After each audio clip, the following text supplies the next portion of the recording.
These are obviously serious allegations. They can ruin someone's career and ostracize them at work. And because of that, typically employers make sure that actually the allegations are true and they have someone that complained about it. However, in this case, neither are true.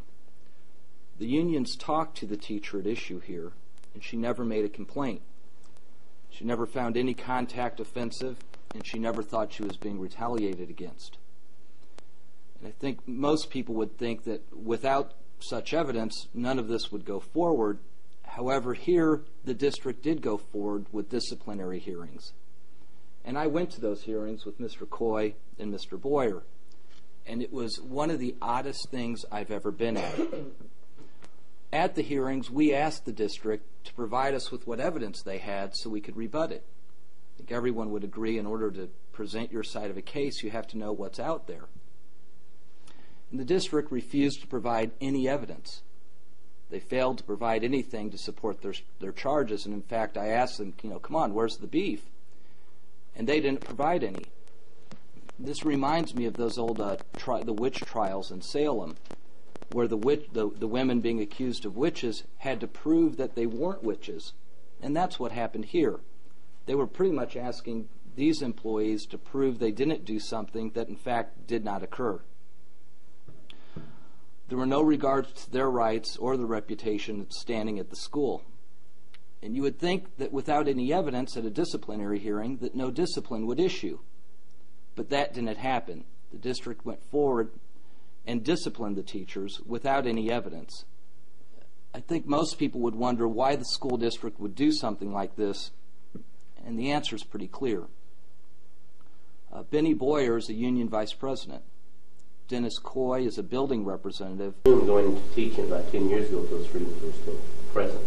And when all this started happening, it was very disturbing.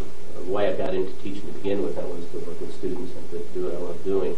In the essence of teaching, to have to confront something like this in the workplace. And especially when things are unvalidated and untrue. And the attack on my character is important to me. I worked hard to maintain good character. How many years? I've been a teacher in the Madison School District. January will be the start of my 33rd year. In the past, under past administrations, there's always been a history of collaboration between the union and the administration. And beginning with the present administration, I was hoping that the collaboration would continue. Unfortunately, since 2003, I have seen a lot of good teachers leave the district because of treatment that they are receiving. I know from experience, it takes quite a while to learn a new curriculum and to put that curriculum into place effectively. And about the time a new teacher has a curriculum under their belt, they receive notice for non-reemployment. And so it's a whole new person having to relearn a whole new curriculum. Roeder is making a very, very nice salary. And the poor teachers cannot get a contract. We offered, throughout the summer, we were available to bargain. The school board has got to open their eyes. I love that district, and I don't want to see anything happening to it.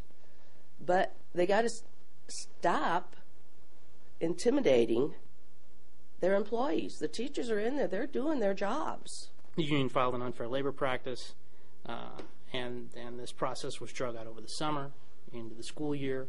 And just right as we came to the point of having a hearing to be held on this issue, the district basically caved in and settled and agreed on the with the union. And so now we're just getting bargaining started.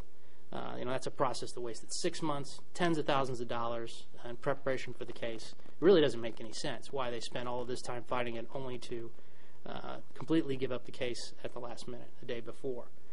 Again, why isn't the district conducting a search for a new superintendent? Why are they paying someone $90,000 a year for part-time work? And really, how can the district be run? I mean, the superintendent's position is a key position in running a school district. It just can't be done working only 120 days a year. Superintendents work year-round. They work through the summer. It's an important job. So things have to be slipping. This is not a good arrangement for this school district. It's not good for the students. Quite frankly, it's not good for the taxpayers. Why they're paying someone $90,000 for part-time work is really just ridiculous. And we think that the board really needs to re-examine this arrangement. There's no good reason for it. They should start their search for a new superintendent now, not continue this contract for another year, and bring in someone who can do the job full-time.